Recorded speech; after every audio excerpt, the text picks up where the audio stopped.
Hey everyone, how you doing? Welcome to the 2020 Really Big Film Festival.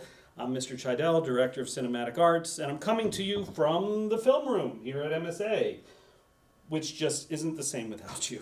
It's empty, it's lonely. We miss you. I miss you. I wish you could be here with me, but hopefully we'll be together again soon. In the meantime, let's celebrate. This is a night to show off and have fun with all of our films from throughout the year. And this year has been sort of a crazy one. You know, everything from blackouts to COVID to social unrest and everything in between. It's just everything has been throwing us for a loop, time in, time out. And yet the one thing that remains is a never-ending quest to stay creative, to stay and keep expressing ourselves and find new ways to keep seeing through things despite the world outside, maybe and sometimes because of it. So, it's interesting because with the shelter in place, this is such a test of so many different things for all of us, but especially for filmmaking. I mean, what do you do when all the best made plans have been laid to waste? Some of the projects that we had in mind weren't able to be completed because of the shelter in place. Suddenly you don't have a crew because you have to be alone. You don't have the resources anymore. You don't have the flexibility that, we had previously taken for granted. So some doors have been shut, and my heart breaks to those people that were trying to make really solid projects and they just can't make those films right now. Hopefully in the future you can. But as one door shuts, other doors open. And there's been a lot of other creative possibilities made because of shelter in place and other situations. And you're going to see some of that here tonight. Now, we're not including all of our films. We can't. We just don't have time. So there's plenty of great work that is not being featured here tonight. But of the work that is here especially, it shows a wide range of voices, wide range of feelings and talent, and goes all over the map in all the best ways. So the one thing I just really want to hit home for everybody here is that the ability to stay true to filmmaking through all these times really is the test of a filmmaker, because filmmaking isn't about just making sure you get your first idea down exactly the way you saw it. It's not about just making sure everything is properly planned and shot and made with the best production value and all that kind of stuff. It's not about that. It is about adapting. We've had so much to adapt to, and many of you just really embraced that and you just went to town with it. And you use the resources you've got, and you don't let yourself stop from when you have something to say and you've got a camera to say it with, even if it's your phone, you just do it. And that is the true test of a filmmaker, and you've all tackled that with such grace and such dedication that I'm really thrilled at what we've got. And you'll see that here tonight. Now, a word of warning, we do have some foul language to deal with tonight. But that's okay. There are some mature subject matter in some of these movies, whether it's language or content or whatever the case might be. So it might not be the most appropriate for high school, but it is appropriate for being genuine and for being heartfelt and for being real. And it's in that spirit that I hope all of you can embrace those particular moments. But in the meantime, we've got a wide range of emotions to deal with here. We've got beautiful thoughtfulness, we have tenderness, we have sadness, we have humor, we have quirkiness, we have anger and rage. We have all sorts of emotions that are on display, and that is probably of all things, in addition to the ability to adapt and keep making our films, this makes me so proud of all of our students here, is the never-ending desire to be creative, to be expressive, to find the ways to put yourself into your stories and onto the screen. So, on that note, I want to thank you all for coming. I want to get the party started, and I really want you to just sit back, grab some popcorn or something, enjoy the fest. Look down at the YouTube description, because in there we're going to have I think it's down, I think I'm pointing the right way. There'll be a description of each individual movie in there, and you'll see our lineup there. So next time, hopefully we can do this in person. But right now we are here virtually, and I think you're going to have a blast. So take part in the chat room and watch the program, but definitely watch your shows and watch the films, watch the great heart and spirit that everyone has to offer here. Thank you for coming. I will see you in better times. Enjoy the night. Thank you.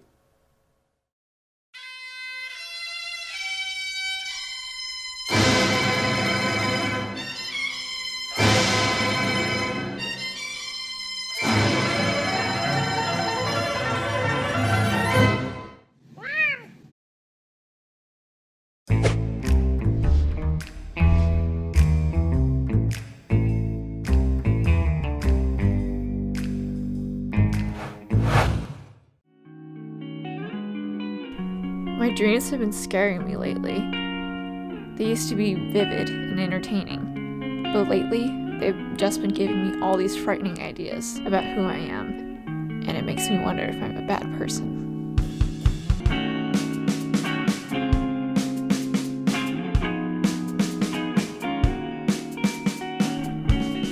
Before I met you, Katie, I used to steal all the time. I was good at it. When you became my friend, you made me stop doing it, until I wasn't stealing at all anymore. My whole life I felt guilty for the bad parts of me, and you made me feel like that too. But I'm deciding against it now. Thanks to you leaving, I'm embracing the bad part of me. That's right, I'm going full evil. And you know what? I'm not even going to give you the satisfaction of reading this letter.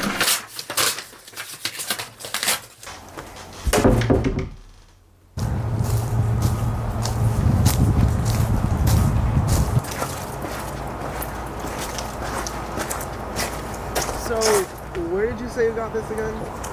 Craigslist. The guy who answered the door was eating dog food out of the tin, but I promise you this is the real deal. What is it again? It's a dreamscaper.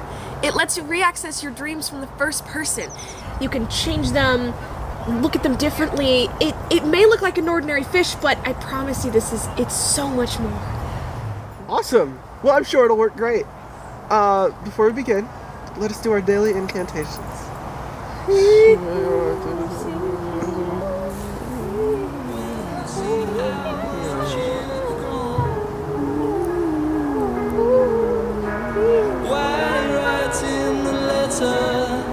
Why taking it on your own? Why taking it in?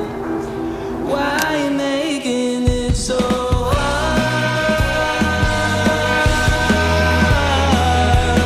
So hard. So hard.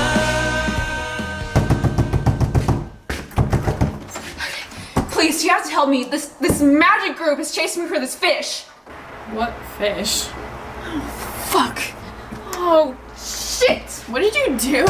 Please, I don't know who else to go to. No, I'm out. When I told you I was done, I meant it. This never would have happened if you didn't leave me. No, this one is your fault. You can't always blame your problems on other people.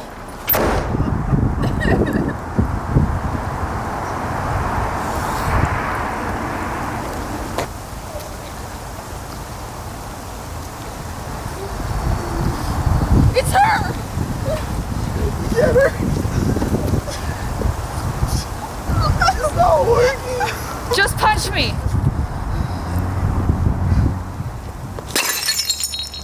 Do it.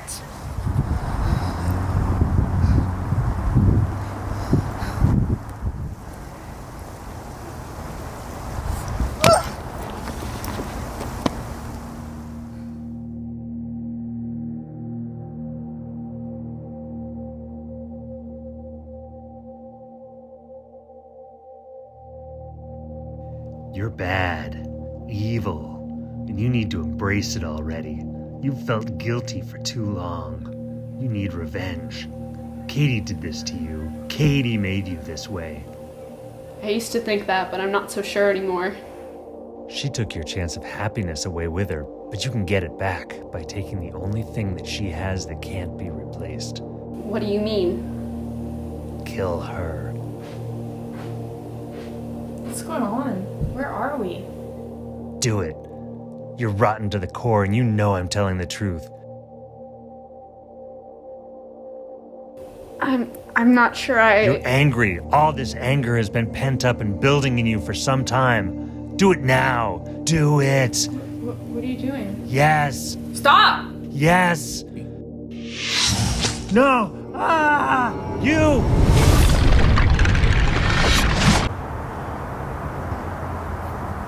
I'm so sorry. I did not know I had that in me. I had to kill that fish. Seriously? What? You are a terrible person. What?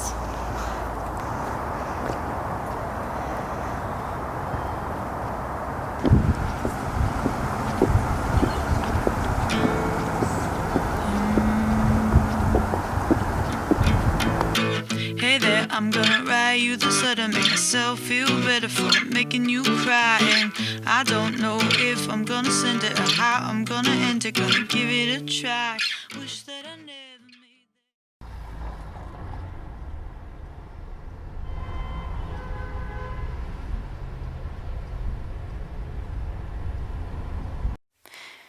In the life of a rose, I've lived and died 100 times. You watch me open, bloom, wilt, rot, and start over. You watch me again, and again, and again, and again. And each time, my time, measured in light, final breath, finding, losing. Time giving so much and then taking everything away. And I wonder this time next year, what would it look like? With my guesses so often so wrong, I wonder what beginning, what end waits for me. Will I have accepted the things that I cannot change? And will I have changed the things I cannot accept? This time, next time, about time.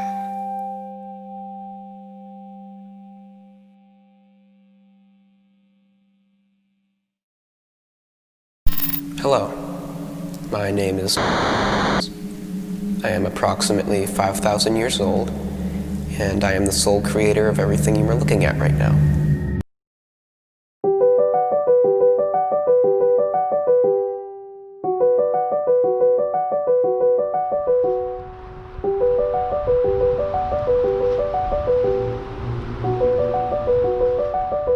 For the past 10 years, I've been building and experimenting with technology that allows computer systems to be seamlessly projected into the human brain. All the while, creating this world for myself. But as far as I'm concerned, that was all so long ago that I can no longer remember it. I cannot give you a good reason why I've stayed here as long as I have, or even why I came here in the first place. But this is probably the most interesting thing anyone's ever done in all of human history. When I'm in this little world of mine, I sort of feel like I'm experiencing a foreign hamlet of existence. And I suppose it is. See, with this software, you can sort of fool the brain. 1 minute inside of this world can feel like anywhere from 5 minutes to several days. Time feels very abstract here. But I've come to develop an odd appreciation for that element of this place. The time I spend at work feels minuscule compared to the time I spend here. According to my memories, I haven't been to the office in over 7 years. I believe I'm just about at my limit, though. I have the computers automatically shut off when it's time for me to return to the real world, if that's what you want to call it. I still have to eat, sleep, and go to work in order to keep my lights on. Sometimes, when I'm out there, walking around with everyone else, I feel like I've crash-landed on an alien planet, and I desperately need to get back home. Back to my world.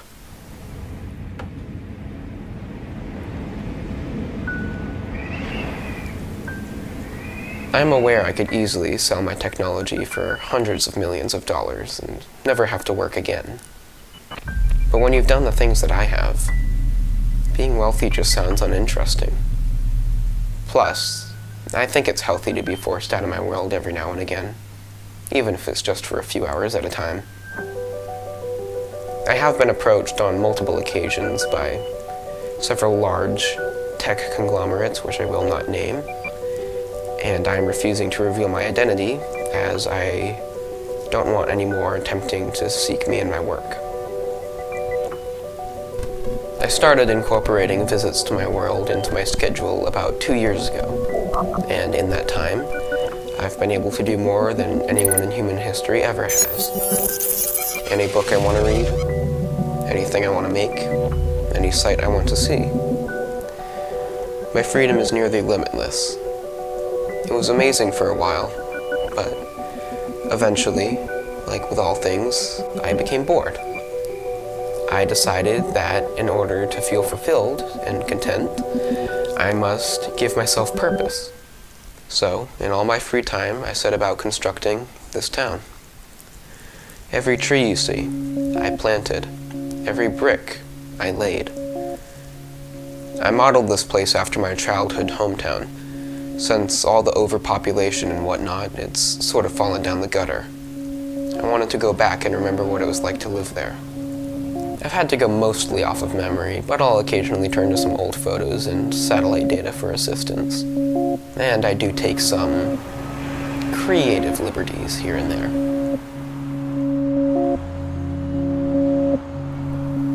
It was lonely at first, but I wanted to see what would happen if I stayed. Would the loneliness continue to build indefinitely, or would I end up losing the necessity of human interaction altogether? The answer to that question lay somewhere in between the two. I got over my desperate need to talk to others, but after a while, that need was replaced with an emptiness, slowly filling my mind. I decided that in order to be happy where I was, I had to find a way to bring about other people. I tried experimenting with several different methods of artificial intelligence. Initially, I tried to use my brain as the computer that would run all of the NPC's characteristics and internal processes. That didn't end up working out very well, as I always felt as though I could predict everything they would do and say in the back of my mind. I still felt alone. It took me longer than I would like to admit, but I eventually discovered a downloadable simulation of a newborn brain that would develop just as a flesh and blood person would. I utilized that technology to build a society of people that would reproduce and spread naturally. It's been about 15 generations since then, and I have to say, I think I did a pretty magnificent job recreating civilization from nothing.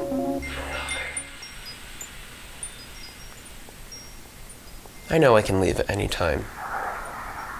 But what's left for me out there?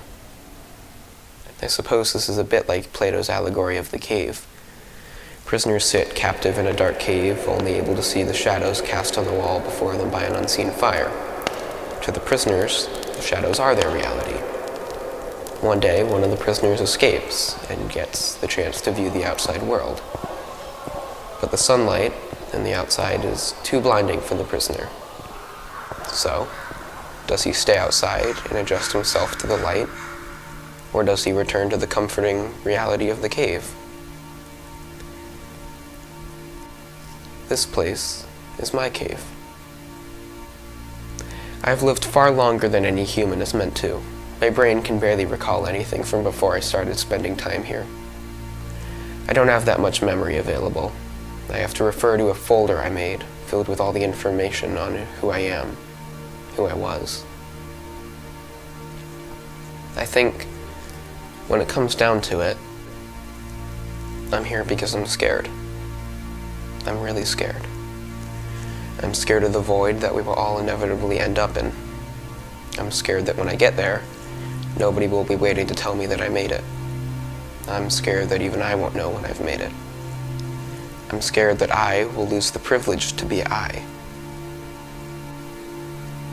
I think that's why I've decided to look like this. A teenage boy with his whole life ahead of him. I'm aware that this isn't a solution. I know I can't live forever. Nothing can. But if I could, wouldn't that be as infinitely terrifying as death? It doesn't matter how much money you have, or how many friends you've made, or the ideologies that you hold dear. We all drop off into the long sleep eventually. The only pathway anywhere close to a solution is to simply ignore it. Everyone ignores it in one way or another. I suppose some people just have to work harder to distract themselves than others. Some people will say that the life I live is unhealthy or disingenuous. That doesn't matter. Not to me. It's nicer here.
Here are 10 things to do during quarantine.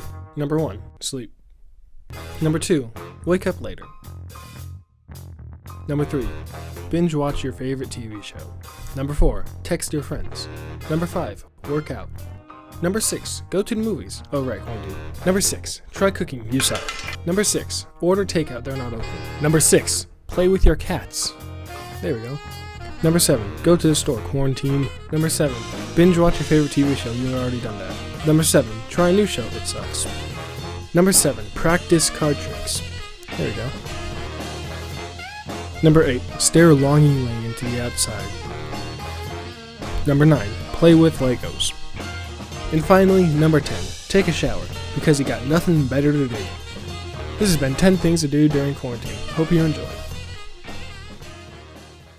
My name is Edmundo Rombero, and for 28 years I have been opened the house to the public to show all the way we decorating the house. You know, my daughter Kathleen Rombero and myself, Edmundo Rombero. I really enjoy it. I really love Christmas very much.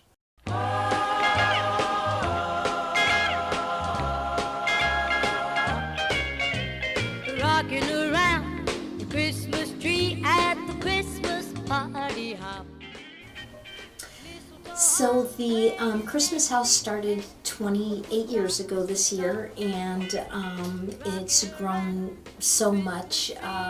We started out with just one strand of lights in the roof on the outside, and with one Santa no more than like a foot long. And as the years progressed, and with many people coming, we just started adding more things and changing themes. And we went from one room to the entire house is being decorated now.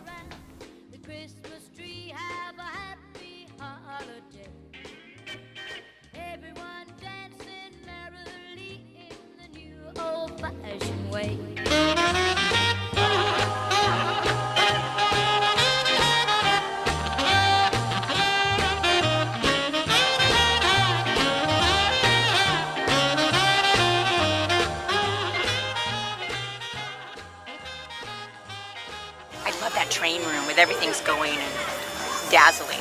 I like that place where they have like the trains. There's so much to look at, and you just like spend like so many like. There's literally every space is filled in that room. There's like moving things. There's sleigh riders riding down a hill, and there's like Ferris wheels and everything.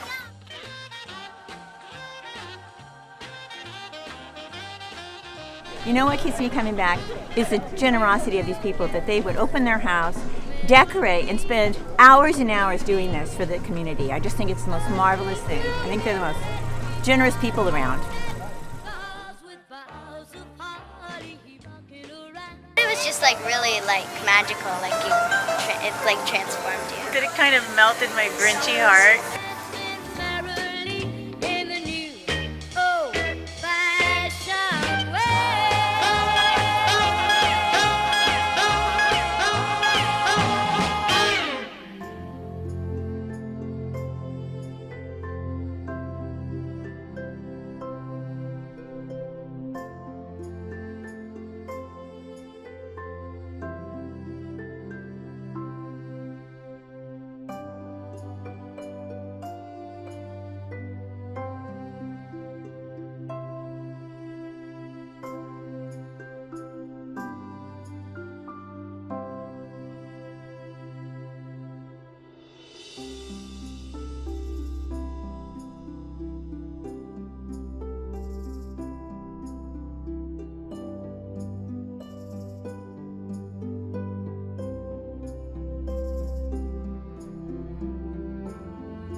I hope to see everyone again.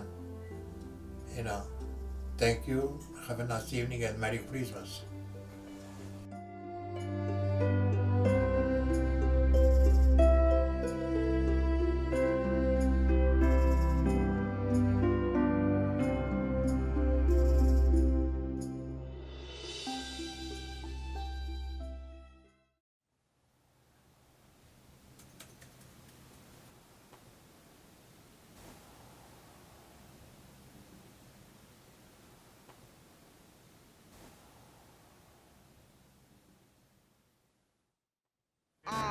Yeah, I was broke as down on for my had the lowest luck. Used to ride the bike up to the store. I need a Rover truck, a Bentley coupe. Yeah, I'm wearing Prada. I like Fendi too. Grandma passed, had a heart attack. Only 62. My cousin shot, got me paranoid. Who to trust or not? Gave my brother 25 years. That really sucks a lot. Post-traumatic stress is building up. You so dramatic. Yo, bro. Bro, I finally saved up enough for the shoes. Can you take me to Foot Locker? All the way in the city? No, not the city. Here. They don't have them here. All right, can we go to the city then?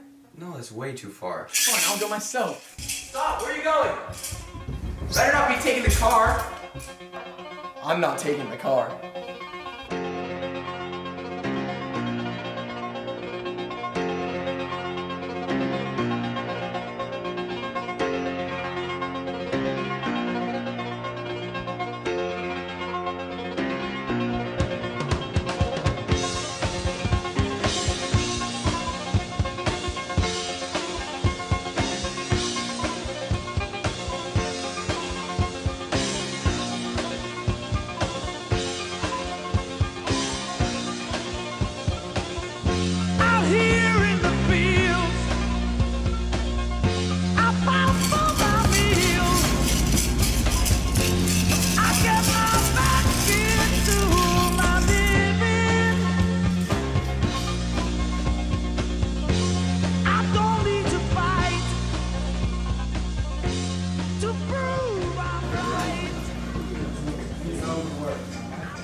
You need sizes as well? Yeah, can I get these in 11? Alright, total's gonna be 225, what are you, 87? That's not gonna be enough, boss. It's like,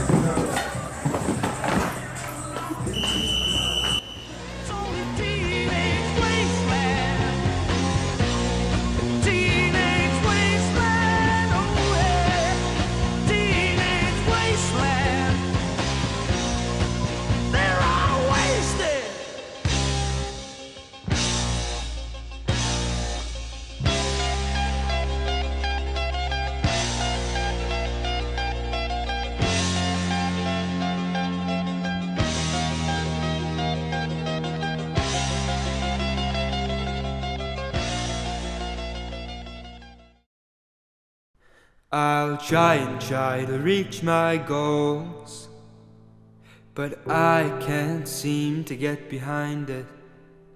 I'll dig with a shovel to find my soul, but no, I can't seem to find it.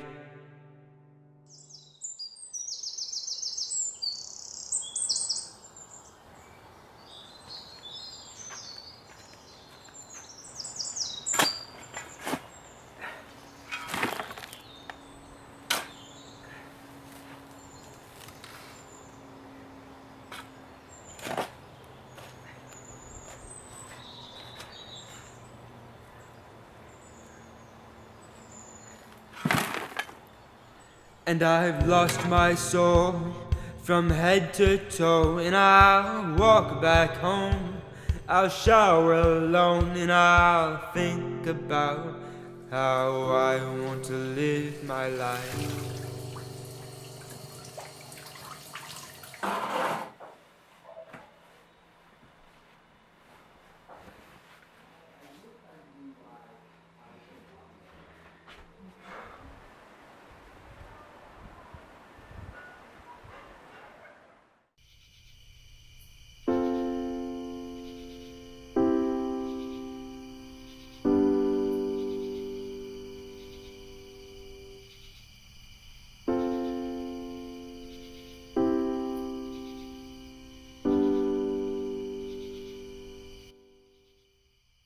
And I get up to sip from my old glass, thinking of just running in the wind. And I'll go back to bed and say out loud, I don't want to live like this.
thing. Where are you right now? I'm in the hospital. Why? Because I'm dying? No, I'm kidding. Because I'm allergic to stuff and I might get rid of it. Yeah. It makes you smile, doesn't it? What do you think about the testing now? You have to eat stuff that you're allergic to. It's scary. Yeah. I think I'm gonna die. Hopefully I won't.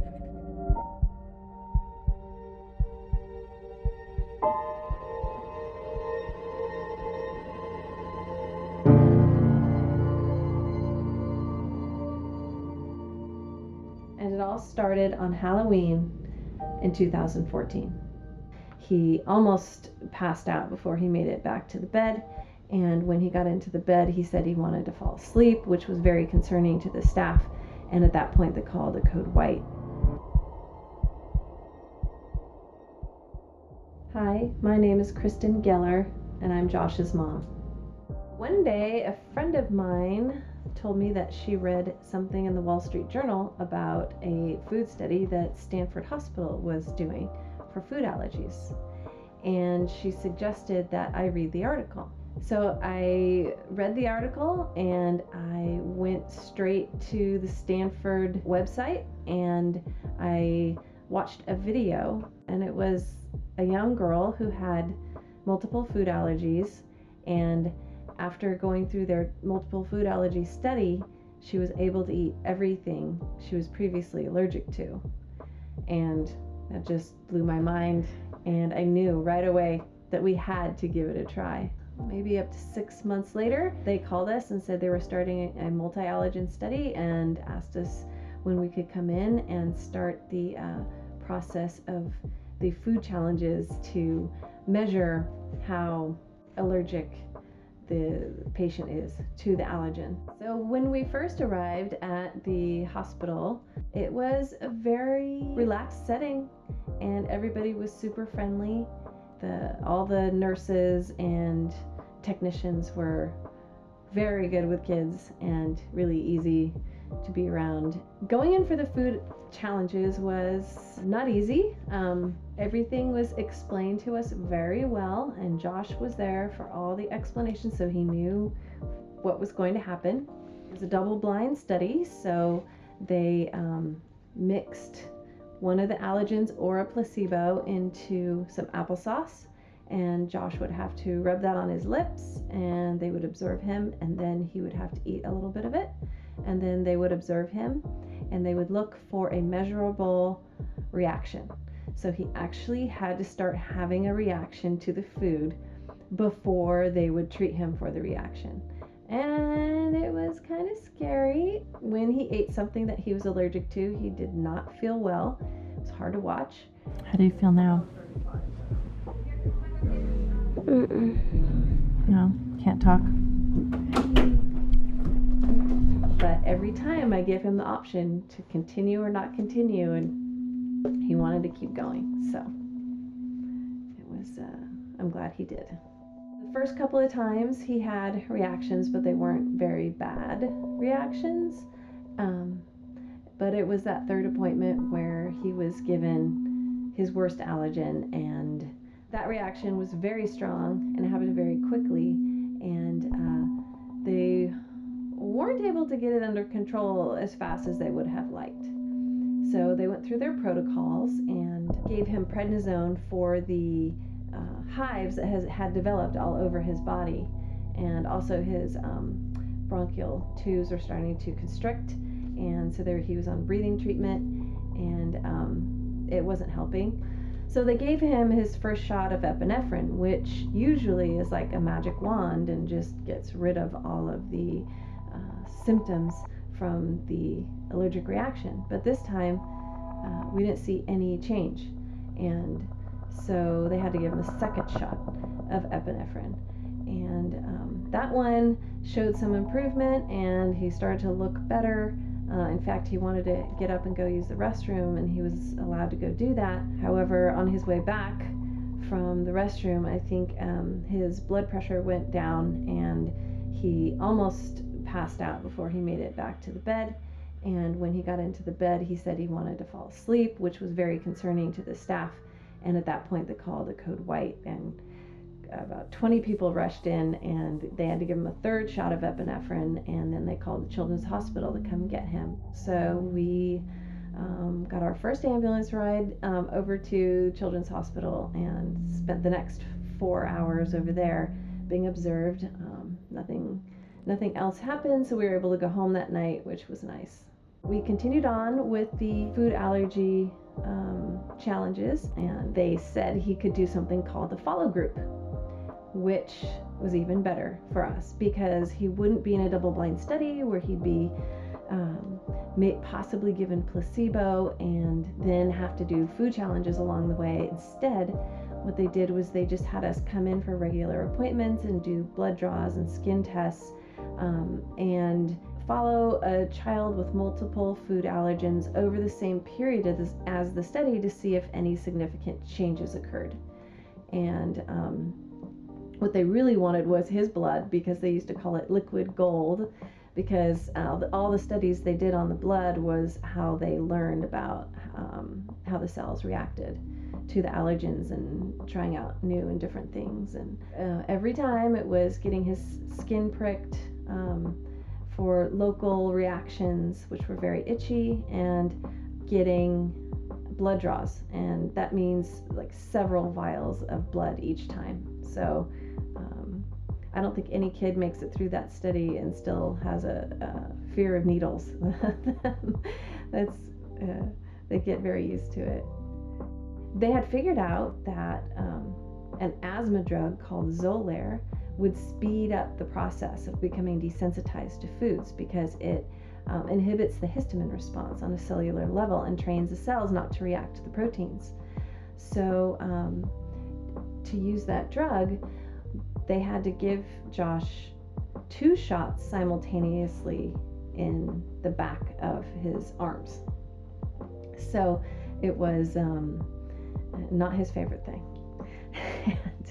And it's a kind of a thick drug, so the needle's a little bit bigger and it has to go in really slowly, and there has to be 2 nurses doing it at the exact same time, and it's uncomfortable. But he did it. He had to get those shots, I think, 6 different times. After the 3rd shot, though, we were able to start him on actually eating a tiny bit of the foods that he was allergic to. And that's how they did it. They dosed out the food in very small amounts. We had to get a food scale, and I wasn't sure if he was going to like the foods, but it all worked out fine. He actually liked the taste of almost everything, but of course he liked milk and everything you can make with milk, including ice cream, pudding, everything, chocolate. So that's been a lot of fun. I think Josh always knew that he wasn't just doing this study for himself, but he was also doing it for all the other kids with food allergies that would benefit from the research gathered from the study. So during his treatment, the food doses started to get larger and larger, and that actually became a little bit challenging because he would have to make sure he ate all of those foods every single day. And when we got up to a whole glass of milk and an entire egg and 13 pistachios and 7 cashews, it became a lot of food to make sure you ate every day. So I tried to work it into his regular diet, but if we didn't, at the end of the day, he would have to eat a whole another meal almost. They reduced his doses, and they're a lot more manageable now. So it's totally worth it. I remember when Josh was able to just go out and eat whatever he wanted, and I didn't have to worry about it. I didn't have to pack any food. I didn't have to be careful about what I was shopping for at the store. I could buy anything I wanted to at the store. It was almost like being a kid again, just like everything was new again, and just I couldn't wait to watch him try all these new foods. All right, Josh. Here goes nothing. I just hope it doesn't feel bad now.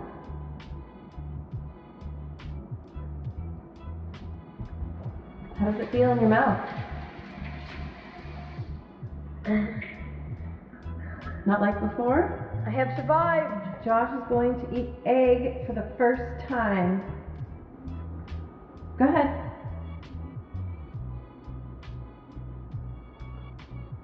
What do you think? Squishy. Yep. What about the flavor? It doesn't have a lot of flavor, but like soft pasta. Yeah, like super soft pasta. Did you like it? I mean, I've never tasted something like that before.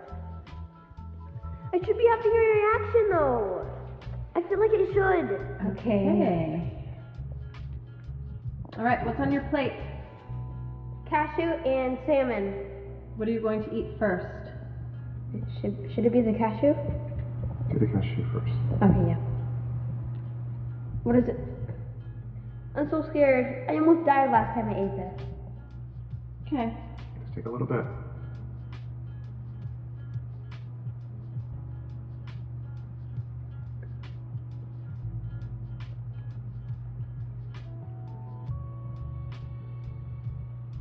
This is actually pretty good.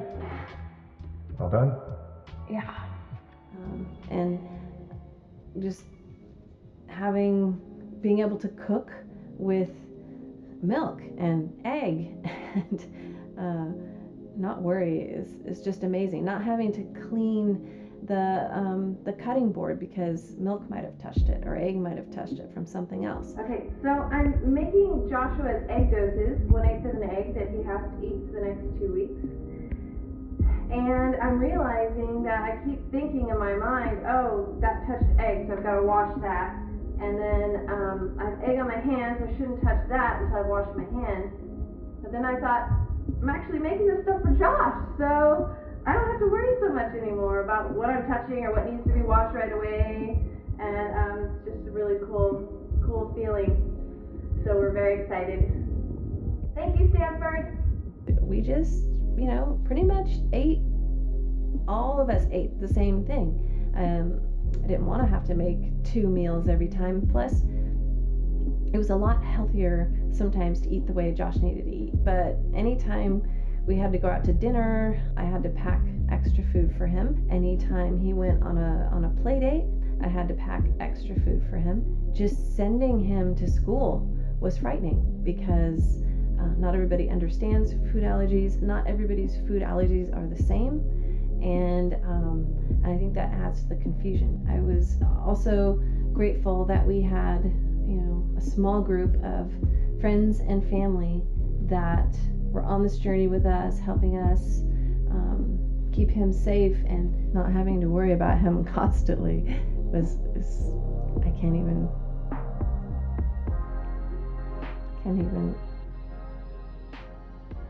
can't even express it.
saw red. Yes, they were wearing red. They didn't look right. They had scissors and they were just walking up to people in the crowd and stabbing them. Yeah, it was chaos, and then we just started running. Where did they come from? Mom's not answering. Dad isn't answering either. Okay, Chris, I'm going to cut you off. We have new images coming in here. Here we see a man wearing red. Okay, this. Just turn it off. Individuals engaged in some sort of demonstration. Alright, I've got a plan. You're gonna go turn on the alarm while I go upstairs and look for a weapon. When it goes off... When? If it goes off, the police will come to help. We're not gonna be the only ones in trouble tonight. We'll be fine. Just go.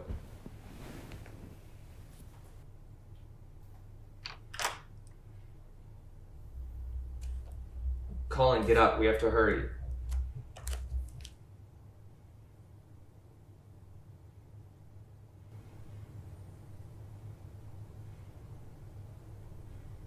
Colin, come here.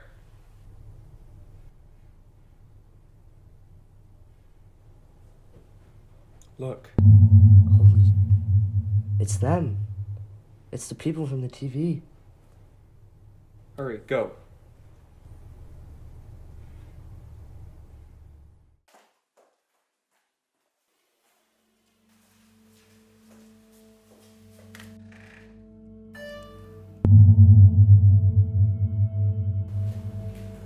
Ryan?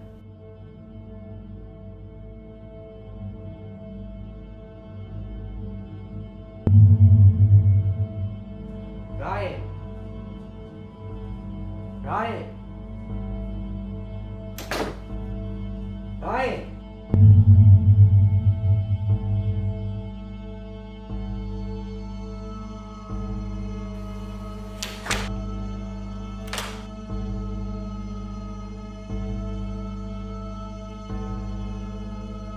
Ryan? Ryan?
Run!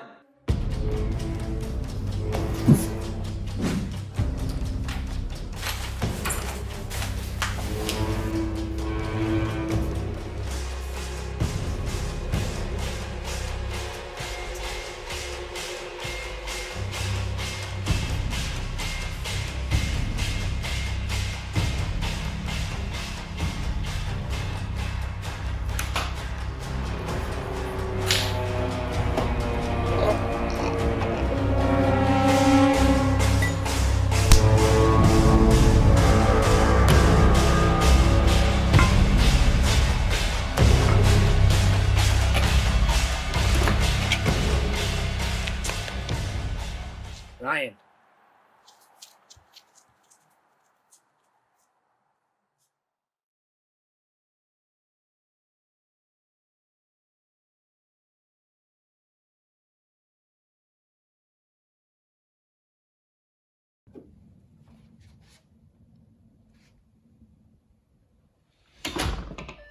We did it.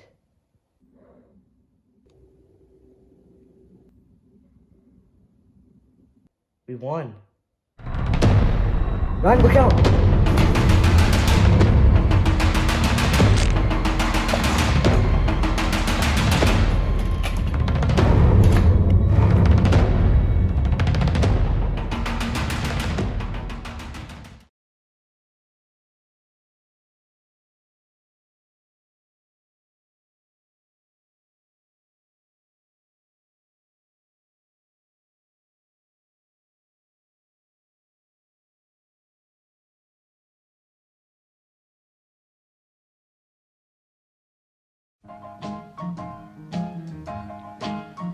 I know you belong to somebody new, but tonight you belong to me.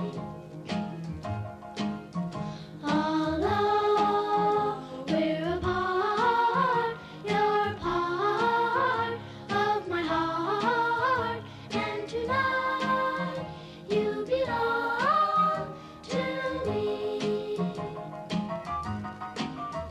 Way down by the stream, how sweet it will seem once more just to dream in the moonlight.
Hey.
Steve!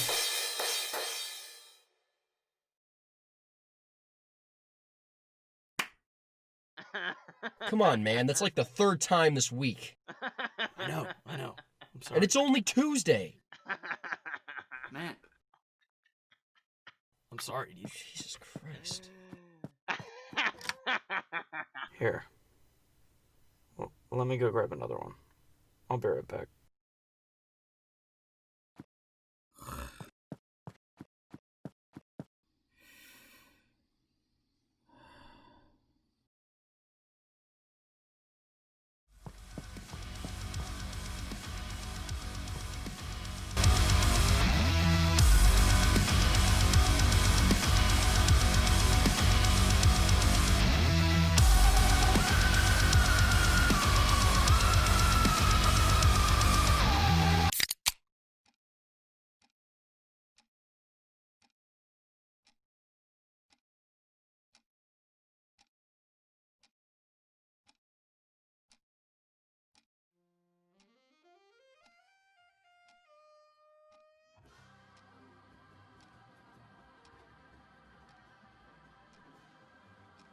You watching the show, Nate?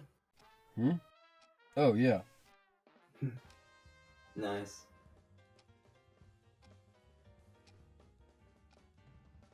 Yo, Kyle. Yeah, dude? You wrote your name wrong in your title card, dude. What the fuck, dude? No, I didn't. Yeah, dude, you wrote James, not Kyle. Nah, dude. I wrote Kyle. James. How fucking dumb do you have to be? Huh? Bro, do you know how to spell your own name? Yeah, dude. I just said it. James. Holy shit, dude. No, you just spelled James, not Kyle. Yeah? Well, then how do you spell Kyle if you're so smart, dude? Kyle. Oh, wait, for real? Yes, dude. Oh, damn. Big brain at work over here. Fucking dumbass. Oh, yeah? Well, your hair is too fucking bright, dog. And it's the same fucking color as your fucking trumpet, bro. What? No, it's not. Yeah, it is, dude. Bro, no, it's not. Yeah, it is.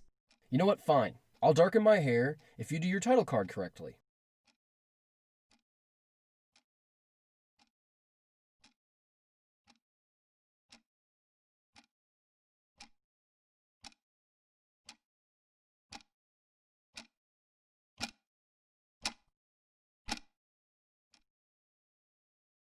What do you mean, dog? Bro, we just went over this. In your title card, you spelled your goddamn name wrong. When the fuck did that happen, dude? Holy shit, dude, just fucking do it! Okay, fine. Remember to spell it Kyle. Huh? Why, dude? Just fucking do it, dude. Okay, fine.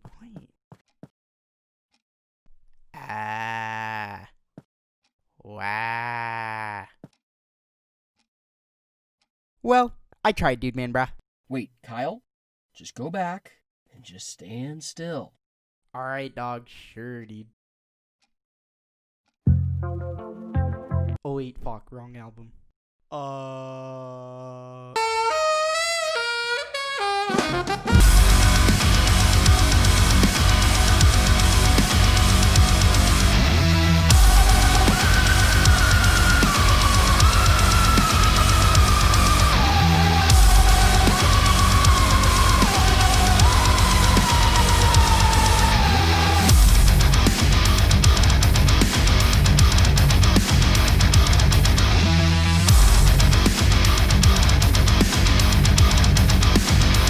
Alright, dog.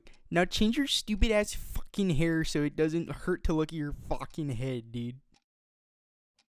Okay.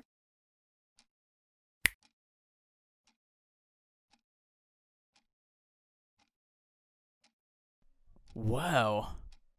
Did it hurt? I don't know. Did you feel anything? Change it back, dog. Change it back, dog. Please, dude. Change it back.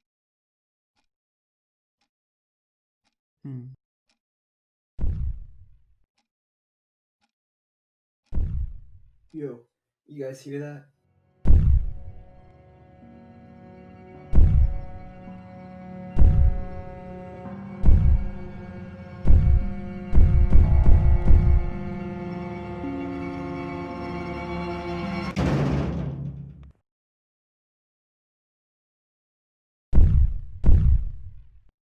Hey, Jazz.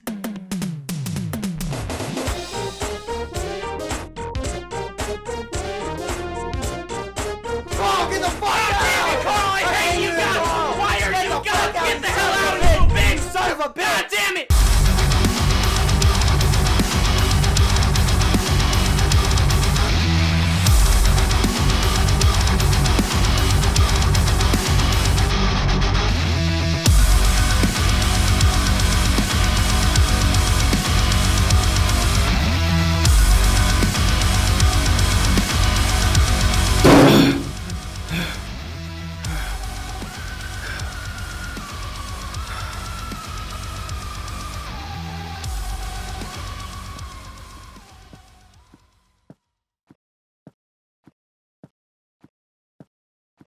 And that's why snakes are like actually fucking bipedal mammals. Oh, hey dude. What took you so long in there? Bro, dude, some guy in there was like, how do I explain this? He was fucking teleporting, Doug. Yeah, how'd you know? Steve. Huh? You got some fucking like white noise over your voice or something. We don't fuck with them. I thought you knew why.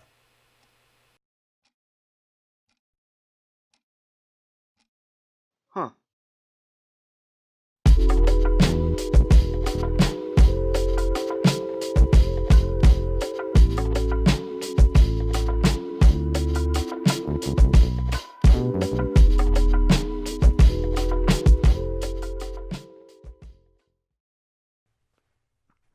Is it running? Yes! My name's Dio Farrell, and I am in Silk June.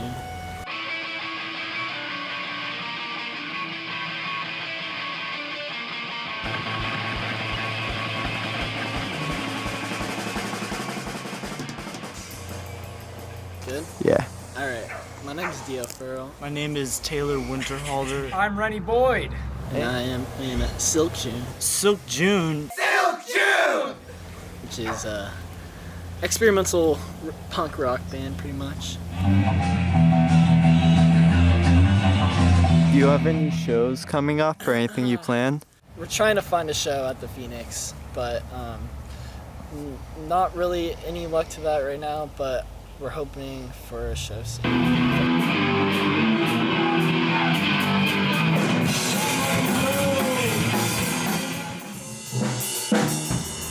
What are some of your biggest challenges practicing?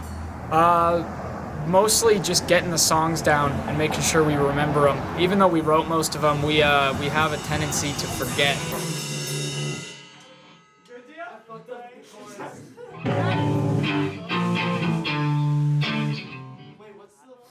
Why do you like coming to the Phoenix so much, Taylor?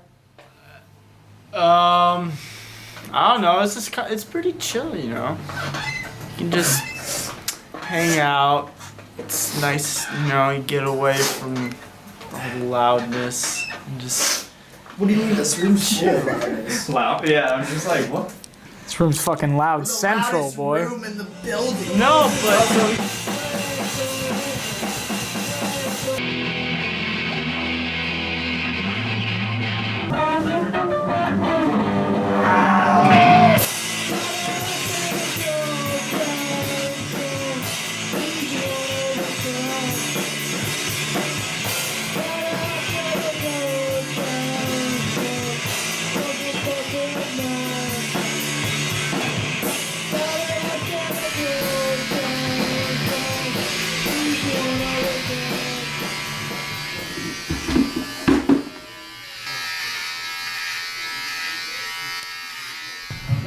Alright, you ready, Dio? No. Yes. I'll see if it's in tune.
Get to work.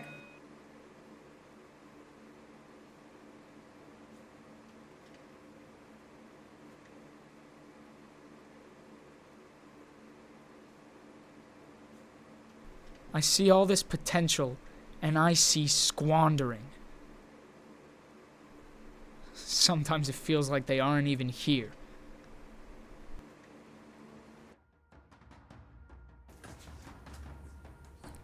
Man, I see in Fight Club the strongest and smartest men who've ever lived. God damn it, an entire generation pumping gas, waiting tables, slaves with white collars. Welcome to Fight Club! The first rule of Fight Club is, you do not talk about Fight Club. Second rule of Fight Club is, you do not talk about Fight Club. Third rule of Fight Club, if someone yells stop, taps out, or goes down, the fight is over. Fourth rule, 2 guys to a fight. Fifth rule, only 1 fight at a time. Sixth rule, all fights are bare knuckles. No shirt, no shoes, no weapons. Seventh rule, fights go on as long as they need to. And eighth rule, if this is your first time at Fight Club, you have to fight. Advertising has us chasing cars and clothes, working jobs we hate so we can buy shit we don't need. We're the middle children of history, man.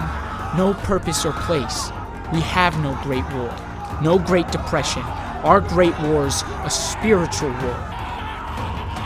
Our Great Depression is our lives.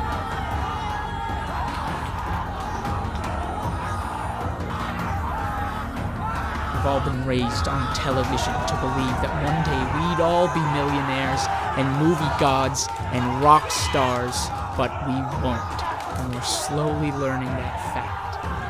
And we're very, very pissed off.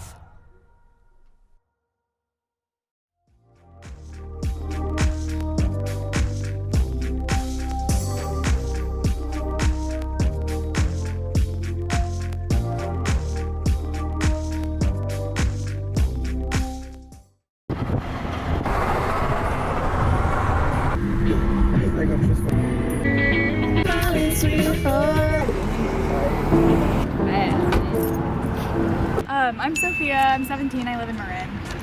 I want to move to Rhode Island or Hawaii, and then become a nurse, and then become a pediatrician, and then have a family, maybe, we'll see, I don't really know. I mean, probably. I don't know if living in Marin has affected my uniqueness.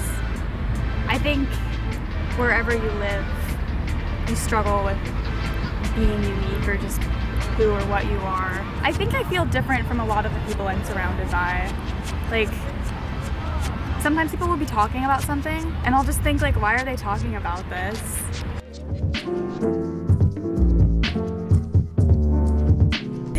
Marin County is a place full of privileged ass, white, rich people.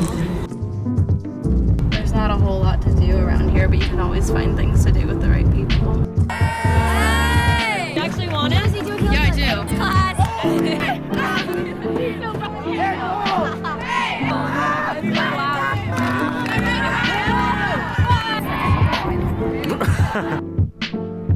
Yo, wait.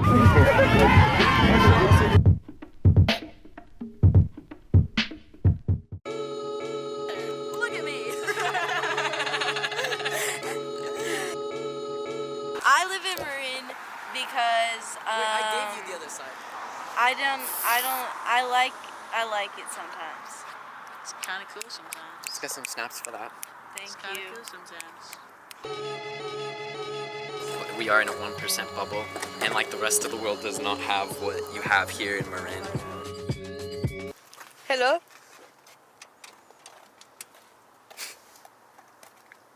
This is a simulation.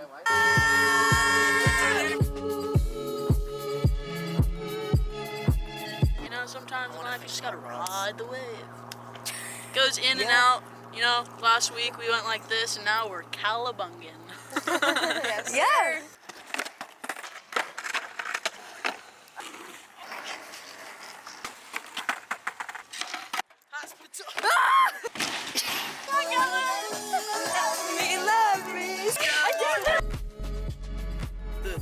I think that my peers are pretending to know who they are, and I don't know who I am, and I'm not pretending to be something so that I'm solid, you know what I mean? Did you come up with that?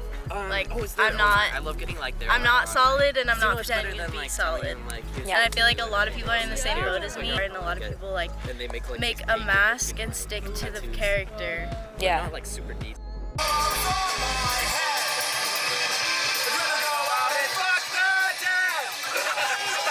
I am Gellert Silvestri. I recently turned 18, and yes. I want to probably go into some visual arts things. Maybe I'd like to make like band posters. Those always look super cool. Or just make t-shirts, maybe beach blankets. That'd be kind of cute. Skateboard a little. I'd like to go to Southeast Asia. I don't really know. I don't know if I've ever I feel like some other people have like a good grasp of like what they do that like defines them from other people, but I feel like I just really don't. I guess it's like I say stupid shit sometimes, and people, and it's like I say what's on my mind, I guess. Like even if it is really stupid and childish. Hey you, that's my art, and I live in Marin. I'm Elsa, and I live in Marin County, and I'm 17. So, for me personally, sometimes I get a little bored, right?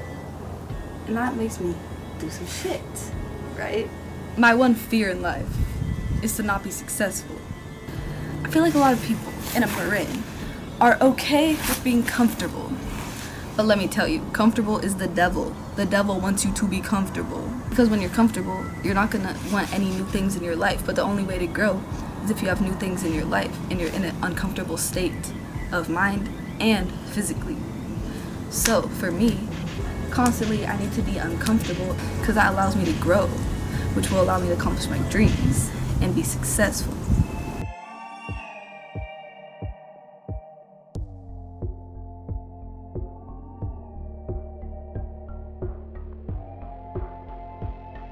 Not knowing where they're going or what they want to do, or like even like the core of who they are.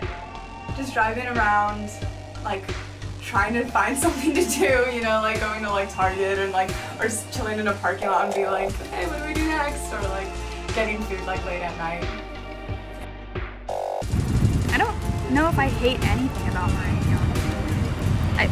I mean, we're really lucky, honestly. Did you have fun? It was fun. It was better than I expected. Yeah. But it wasn't like fun.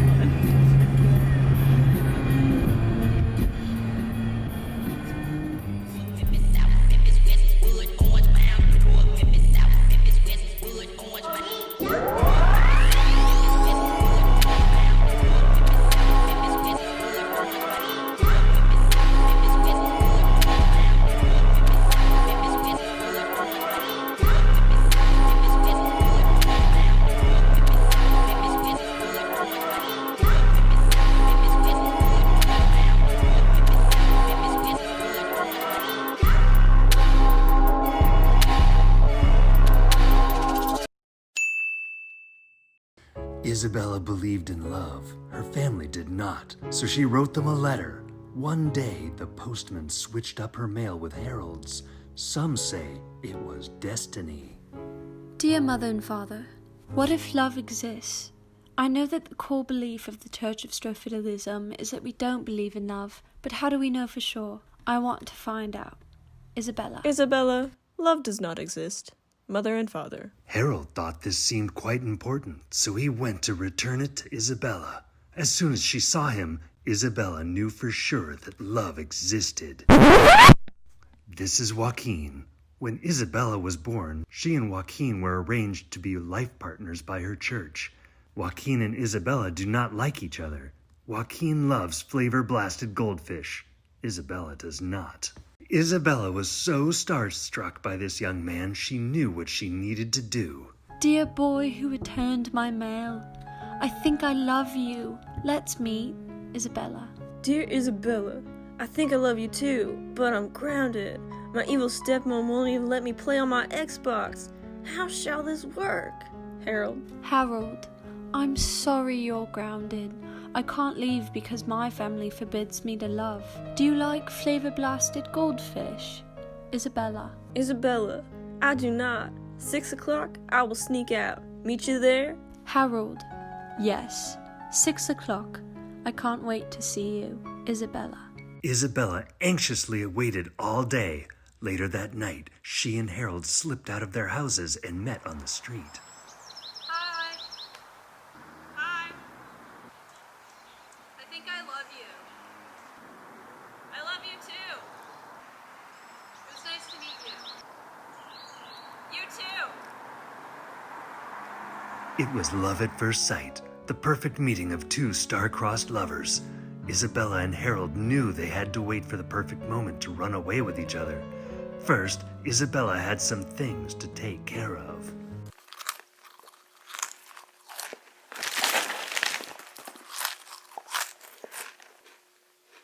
Joaquin, I'm deeply sorry, but I've fallen in love with a boy. I'll be leaving tomorrow at sundown. Isabella! I can't wait! I'm too horny!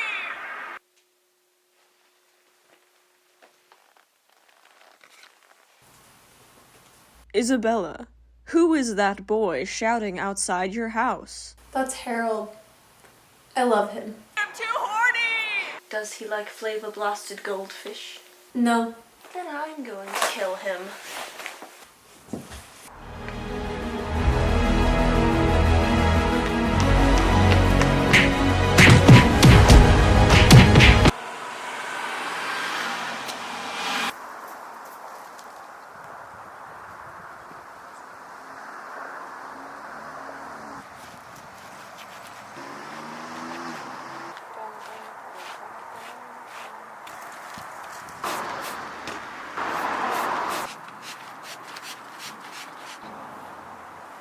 What now? Wanted for murder. We should probably run away together. That's a good idea. You go get the suitcases, I'll get the supply.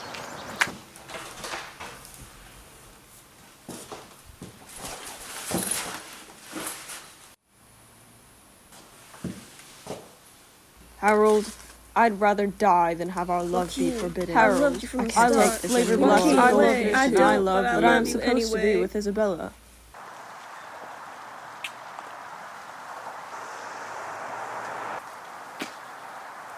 After all, Isabella knew for sure that love existed, just not for her. She decided, sitting on that bench with a heartbroken Harold at her side, that it was best for her to stay away from the pain and sorrow that love caused.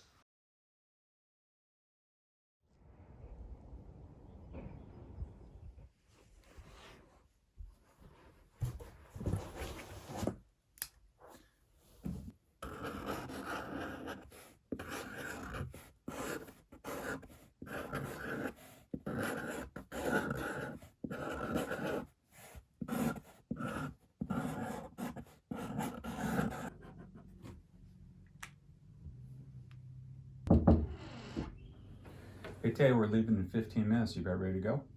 Yeah, I just have a few more things I need to pack in this box, but after that, I'm just gonna take a quick walk around the house, make sure I got everything, and then I should be good. Okay, don't be late.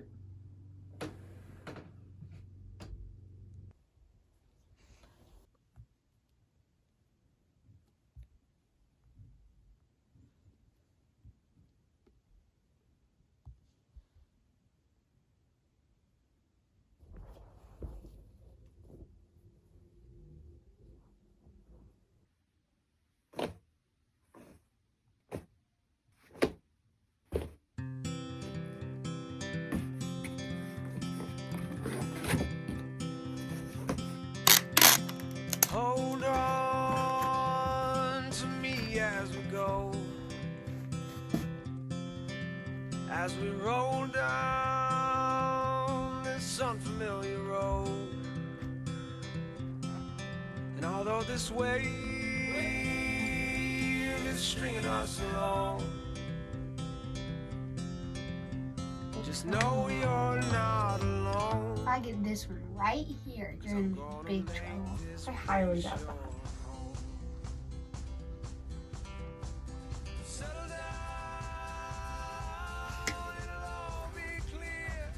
winner. You're gonna lose. You're gonna lose. You're gonna lose.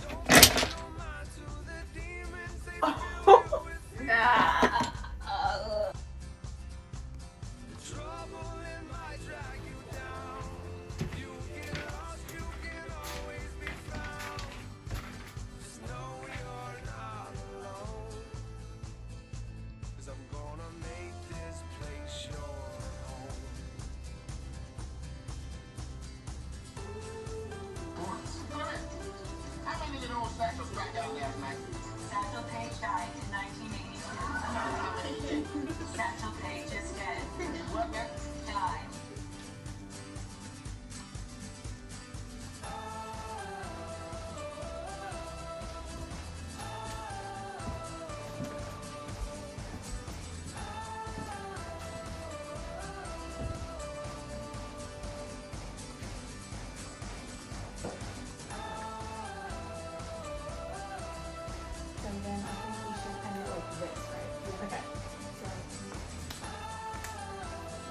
What? You're supposed to go back and then. Yeah. Okay, ready? Do that. No, you're supposed to. You're supposed to do fist bump. I can't wait to do this. It's been 3 hours.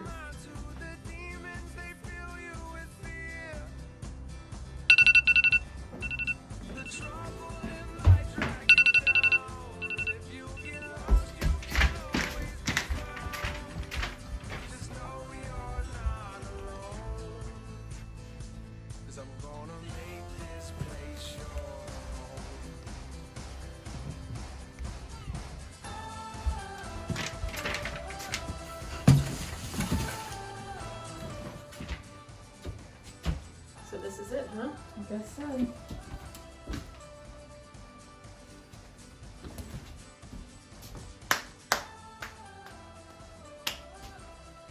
Finally got it, just in time.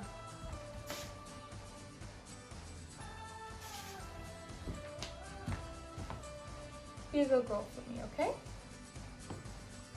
There you go. Party's all over, baby.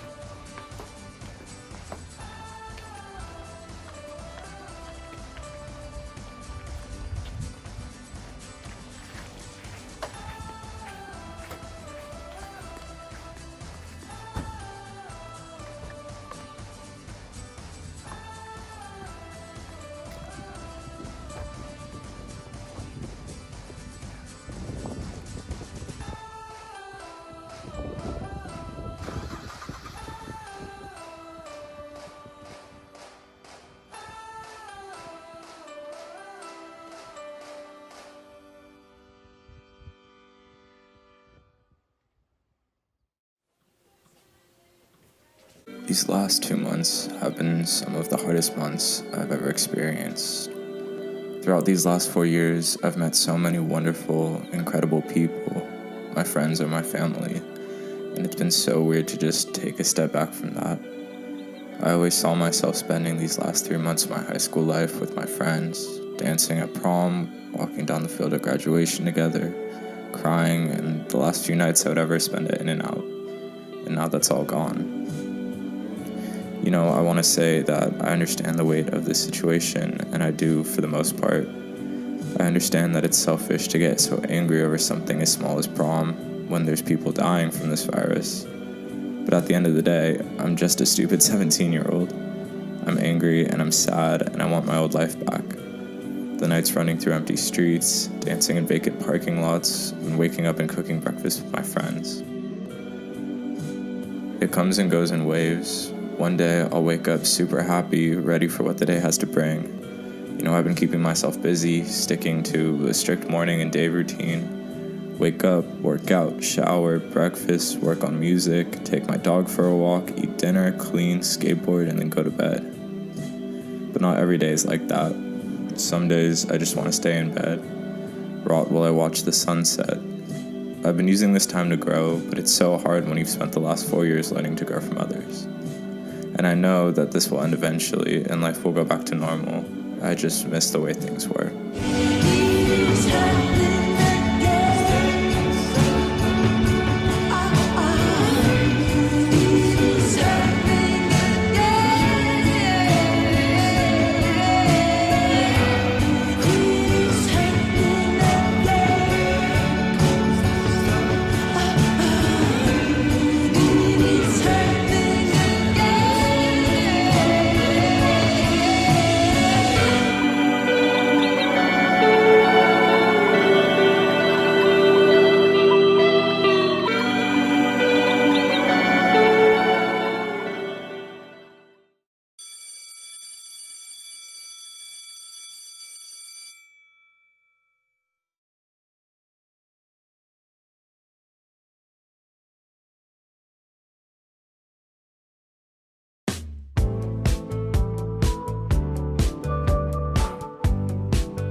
that's our show.